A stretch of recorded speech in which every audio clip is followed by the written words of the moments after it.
And, I grab a bottle of wine that was sitting on my desk and I come around the corner and just wail at him in the head. Oh, no joke. What else are you going to You don't have time to call. Was it a Bordeaux? All right, I think Welcome to episode 3 of Lunch Beers. Today we have Liz and Gus Olah, owners of Hokus Pokus Liquors here in Alexandria. Okay. All right, so tell us what kind of beers we have here. I know the High Life. I know. Champagne and beers. So that's my pick for sure. got the Super Bock and the Grace and Grit from Louisiana brewery. All right. IPA. Yes. The Super Bock is from Portugal, so import highlight. And then Great Raft is based out of Shreveport, Louisiana. But it's one of our favorite IPAs. All right, well, the last one I started with was a double IPA, so I'm going to go with that one as well. Okay, I'm actually going to go for the champagne. Yeah. So crazy. Awesome. Cheers. Cheers. Thank you. Cheers. guys. Thank y'all for coming. Yeah, that's Of course. awesome. Perfect. Every time. I know.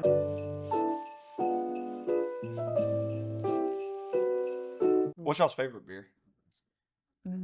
Like That's of tough. all time? Yeah. Of all time, favorite. Just like if you're If you could only drink one beer for the rest of your life, what would it be? That's a tough one. That's a tough one. Because, like, how heavy do you go? I know. I would say I would go lighter, like German Hefeweiss, something Yeah. easy. Yeah. Yeah. If I'm going to drink it all my life. I think I'm a Shiner Bock Yeah. girl. I'm It's like, Shiner yeah, Bock. It's a little yeah. heavy, but It isn't amber, but it's still smooth. I think I'm just gonna stick to my High Life, man. I mean, you just Like, can't there's go no wrong with the shame in that champagne game. beers, you know.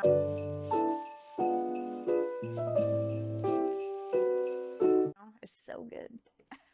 Okay, so Hocus Pocus has been around for almost 85 years. So we make 85 years in January. Yeah. Okay, Sure. that is cause for celebration in itself. Wow. y'all have anything planned for that? I don't. Do we? We need Sure, to. we'll have a big celebration. Clock is ticking. Yeah, Yeah. coming soon on that. Well, we hope to have a grand reopening, I would say. I mean, we've been Yeah. open for a long time, but now that we remodeled the entire space, Yeah. Yeah. did the additional tasting bar in here, it's probably a good time to do it Yeah, because and it's kind of celebrate. funny. So that might be on the horizon Yeah. for January. Absolutely. It's kind of funny because people it's at Hocus, but a lot of people haven't been in this new spot yet. Right. So Right. people are probably thinking, where are we in this setting? But So, walk us through, like, I mean, it's 85 years is a really long time and 4 generations of family members. So tell us about how it got started, where that history comes from, and kind of how we got here today. Yeah. You want me to? You can go and tell us. I know. I'll tell the side part. I know it a little better. So Hocus Pocus was founded by my great grandfather, Cy Sherman. He was born in Arkansas and worked for a wholesale company, Shinley and Co. And so I believe there was a conference in New Orleans, this is the story, where him and a colleague of his were walking down Canal Street and were admiring all the neon lights. And Cy mentioned that he wanted to open a speakeasy. And his friend was like, no, like, you need to open a bottle shop, the House of Many Spirits, and call it Hocus Pocus. And then the real ghost story is that years later, he approached the colleague and he had no idea what he was talking about. He so said, was it the ghost? Thanks for the idea. I know. And he said, what idea? That's right. Oh my gosh. And so that's where the ghost, kind of logo and branding came from. Yeah, he wanted a magical place to shop. I mean, that was it. Yeah. Originally he imagined like an underground liquor store, like Yeah, the speakeasy, back to the type speakeasy. bottle shop, and it just with all the New Orleans lights and everything came to fruition. And So he really got, like, New Orleans was a huge inspiration Oh, for sure. for the original shop. I think back in the day, that was where a lot of the bars and the shops were, Yeah. per se. When he started here in 1940, I don't think there was a bunch here. No, at there that time. wasn't, yeah. He was And was probably the one of Bolton the Avenue the original location? Lee Street. On Lee Street. Okay. That was Gotcha. the original.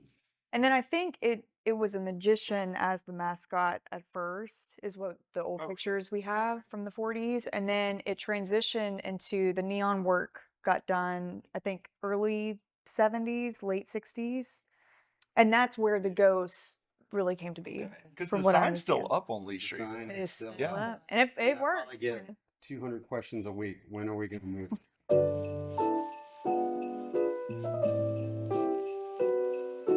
there's been some behind the scenes conversations on possibly trying to do a GoFundMe or something for the sign. It's not going to be a cheap move at all. I was about to say that's probably a really big undertaking. Power lines have to be taken down. The sign has to be moved, Yeah. restored, and then a pole mounted here because it's a building mount sign. So there's a lot that goes into it. Yeah. I mean, the estimates that we've gotten so far are between 25 and 30,000 wow. to get it remounted. And Which Just had to make So maybe a GoFundMe's in the future. Oh, for sure. To save the sign. save the ghost. sign is Yeah. so awesome. there, but we get it all the time, and it is a historical landmark sign. Oh, really? So maybe we'll work with the historical foundation. Yeah, and absolutely. see if there's some funds available through that or Yeah. something. Yeah. It was written in books and in movies and Yeah. I mean, I was laughing yesterday because I go to get my teeth cleaned. And just to give you an idea of how, like, what a staple Hocus Pocus is to our city, is I'm getting my teeth cleaned and there's a photo of the original sign, just a black and white. And I'm just staring at it the whole time. Everybody knows it. Yeah. Everybody's familiar with it. Was the logo originally hand drawn and the fonts and everything? I don't know. It almost gets that vibe. Yeah. It does. Like someone literally sat down probably somewhere and made it happen. And did I think with the sign that was designed with the Lake Charles Company that is still that's multi-generation. The original sign.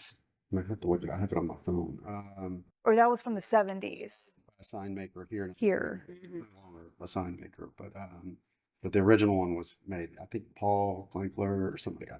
I'd have to look. So that in the 70s, it's when they took it to like That's the the- electric sign. That's the one we know today. Okay, that's incredible.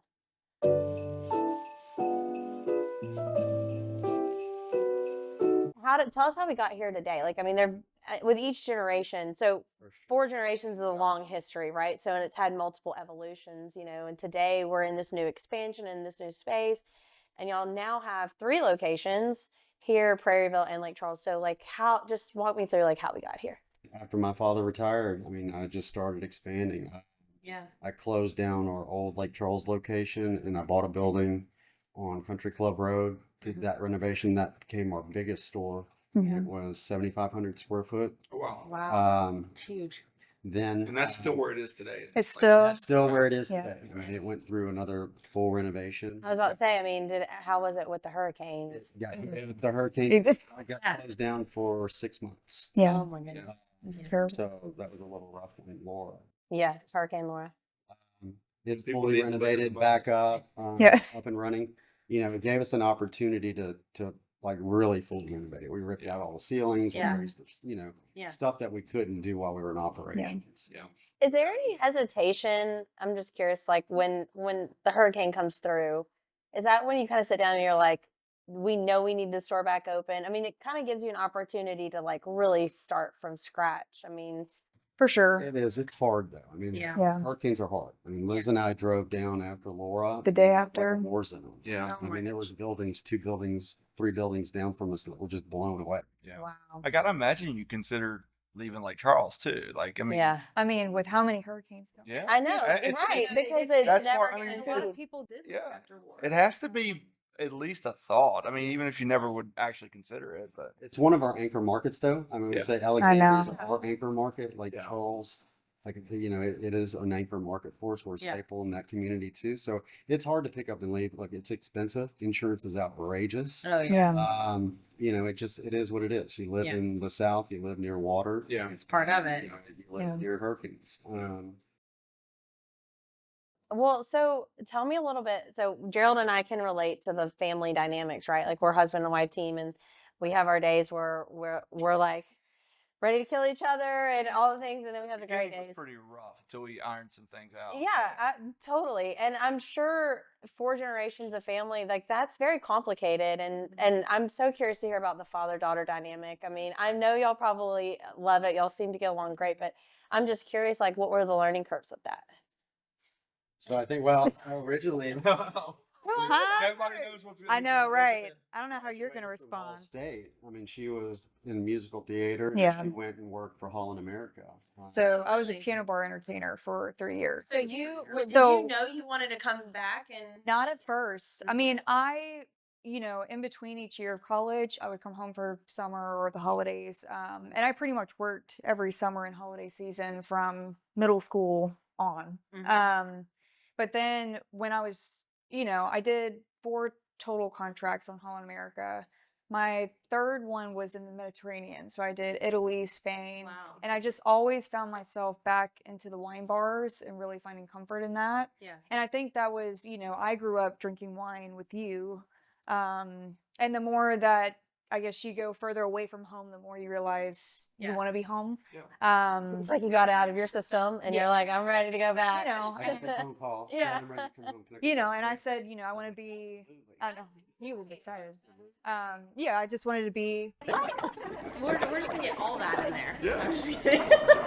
honestly. We're just gonna get all that in there. Yeah. I'm just kidding. Hey guys, it's your favorite co-host. We'll get back to this episode in just a second, but remember to subscribe if you want to see more from Lunch Beers and like this episode. And if you want to see anybody in our area or from Louisiana in general on our show, comment their name below and we'll reach out to them. Yeah. That's great. No, that would be Well, wild. did you guys have any like bumps in the road when it comes to like separating out family and business? Like, over dinner trying to talk too much about business or I mean, that's what we do. anything like that? Yeah. I don't know. think I it's feel like been we, that bad. Yeah. no. We all share the same. We do a lot of traveling together. We're part of the Wine and Spirits Guild, so Yeah. Liz and I usually travel twice a year and Yeah. go to different That's meetings. amazing. Wine country, Oregon, Yeah. California. Yeah. But I also think we're both so passionate about the industry. Like Yeah. we love wine Yeah. and we love spirit, so it's even when we go to dinner and we talk about the shop or talk about, It's talking about your passion. It's a labor of love. You know, and that's it's right. really funny you say that because Joe Malone said it best. Like everyone thinks like, oh, when you're with your spouse or a family member and you're in business, like is that all your relationship is? And why would you choose that path? And it's like, you don't want your own life. And I tell people all the time, like we live together, we work together, we produce a life together, and like business is a part of that. It just kind of fits naturally into it, and that's how we see it. The only like issues that we ran into was, and I guess it's part of it because we live together, is we would keep rolling over and talking about Going work back to all hours of the day. Right. That it took about, I don't know, about a year of us working together where we were like, all right, 5 o'clock, no more business talk, and Yeah. that is kind of we kind of fudge that a little bit now, but we Yeah. really had to set some hard Boundaries. well, I think as a Boundaries, yeah. couple, and probably you and mom Yeah. dealt with that more Yeah. than we do. But no, that certainly, Yeah. that I could see that It's hard to being. work with your significant other. It is. Some- Father daughter is a It's a little different kind of different. thing. I've probably quit 50 times. I've been fired a few times You too. fired yourself. I fired myself actually. We're all just trying to quit. It's not gonna work.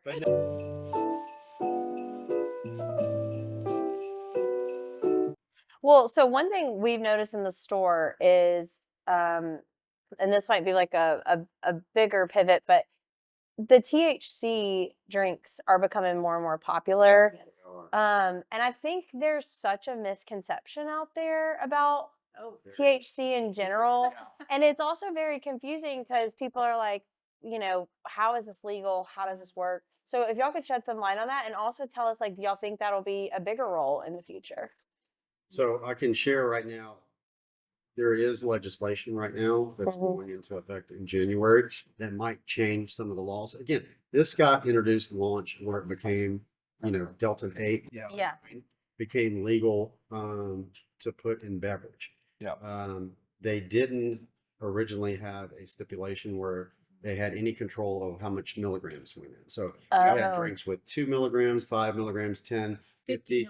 Oh my word. These Didn't matter. milligrams are all over the place. Yeah. Now I think the state has put down enforcement to where in rolling January, I think it's going to be limited to 5. Oh, really? To 5. Okay. And that's with edibles, I'm sure, and Well, everything. it's not allowed. Yeah.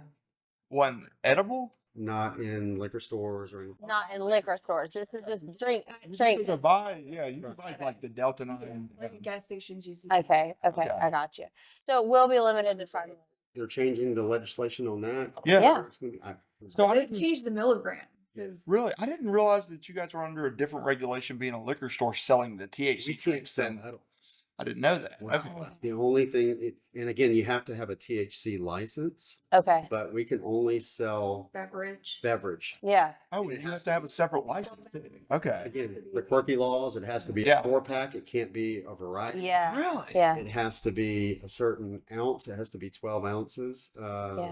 And then now they're going to. And when things like that are so new, Yeah. you really have to be aware because it will pivot year to year, and it will. We were hesitant to bring it in for a Mhm. long time, Mhm. where we saw the retailers, being successful with it. But the worry was, I live in Baton Rouge, and Yeah. so Mhm. I was hearing about all the legislation, and eventually it did happen. Right, it's rolling back. Mhm. So I didn't want to invest. You don't in wanna- inventory Exactly. and be stuck with it, and then what do I do?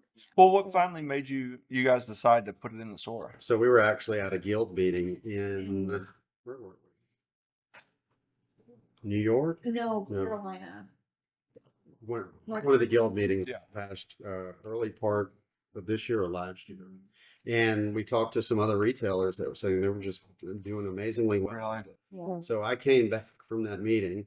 Within 3 days, had all our stores licenses filed, Okay. and I filed for my wholesale distribution license and got it. Gotcha. Wow. So within 2 weeks of being back, we We were were- fully licensed. Yeah. Mhm. And I already had, we represent 3 big brands in the state. Yeah. Pure Bloom, Pure Bloom. Helia, and Hive. Seltzers. Seltzers.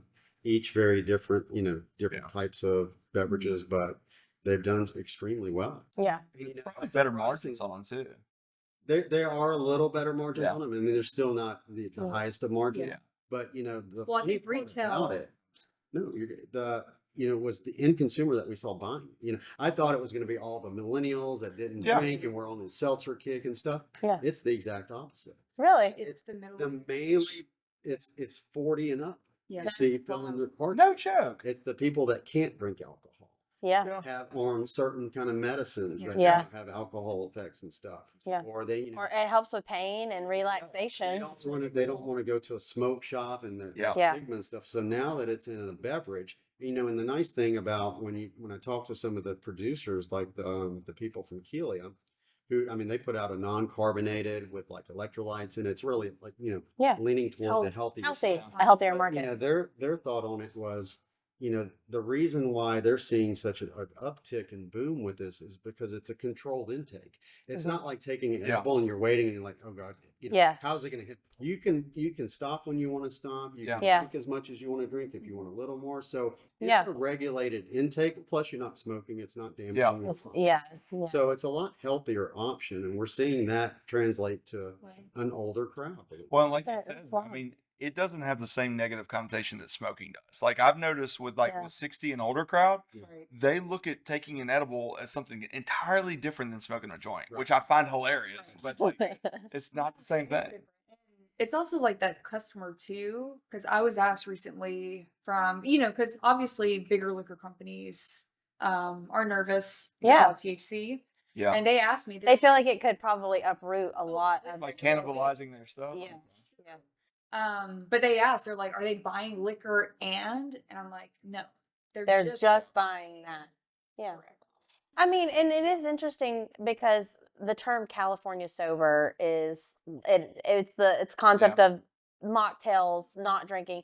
Mocktails used to not be a thing, and then almost every single restaurant now has a mocktail option, Right. and now they even make non-alcoholic wines, non-alcoholic champagnes, things like that. So it's just funny to see how the market has changed so significantly as populations age. And I think with the Delta 8, Delta 9, Yeah. one thing that they will accomplish that alcohol will never accomplish is 0 calories, 0 sugar. Really? Because alcohol will always have A sugar. a So sugar you can calorie. really go, yeah. Like the high seltzers are 0 0. calorie. Yeah. 0. What they don't take into consideration is how much you eat afterwards. Yeah, goodness. For Monkey, appetite a little bit.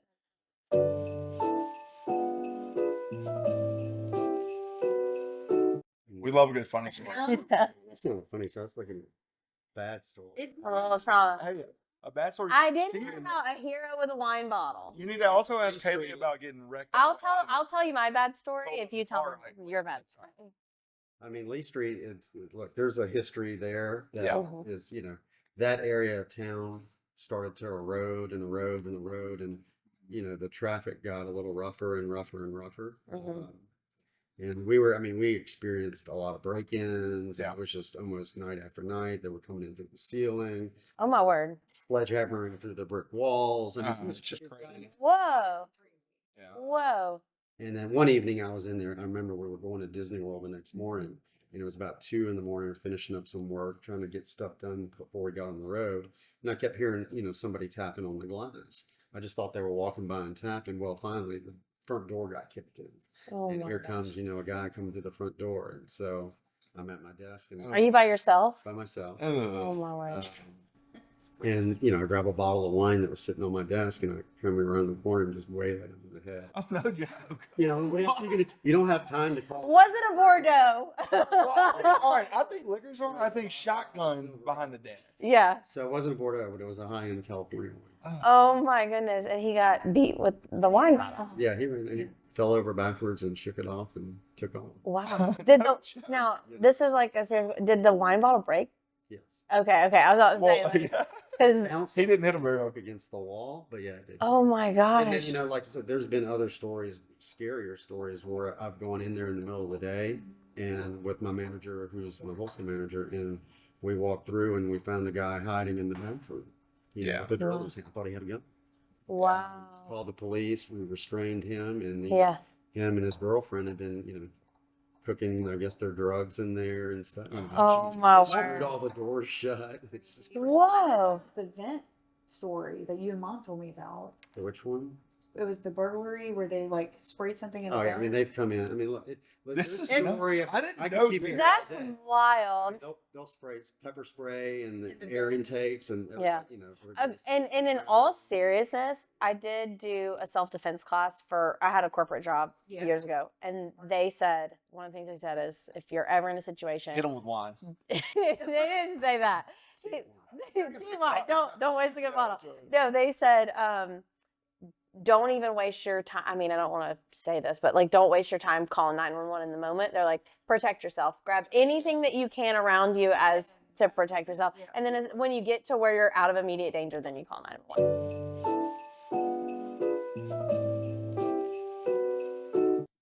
Absolutely. Well, all right. I want to ask one more thing. So Okay. we kind of talked a little bit. He's having too much fun. This might be over 30 minutes. No, it's fine. We talked a little bit about like this new bar. Like, what is the vision with this? Yeah.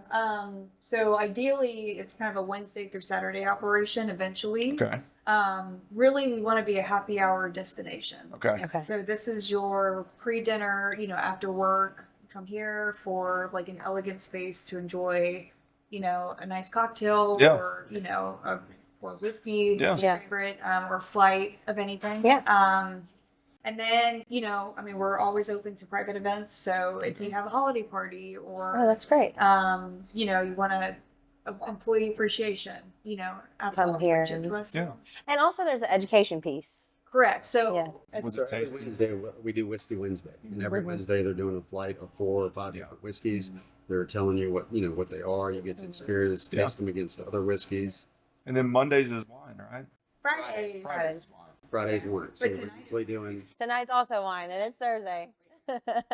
Yeah. So eventually, like I said, we'll have featured events. We'll have classes that Mhm. we'll do seminars on. Which I would love to come down and, Yeah. and try to,